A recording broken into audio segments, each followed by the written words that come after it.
Hi, it's Jilly INTJ again. Today's video is going to be another one about romantic relationships.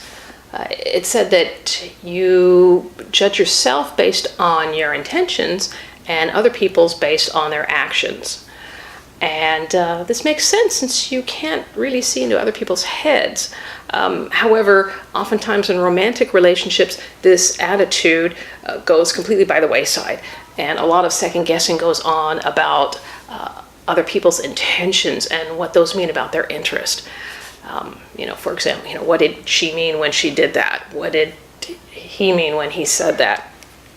Romantic relationships, particularly in the beginning, are actually the best time in which to base on your judgments on actions rather than perceived intent. Because it's the actions that will tell you whether or not that person is genuinely interested. When in the throes of romantic interest, guesses about others' intentions can be sometimes contrary to what is actually going on, because it's human nature to avoid unpleasant truths.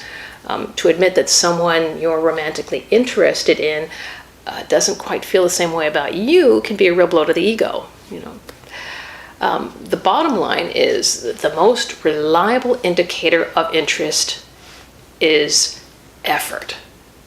Just the one word, effort. Someone who is really and truly interested will make the effort to stay in contact and spend time with you. If they're not interested, they won't take that effort. It's that simple.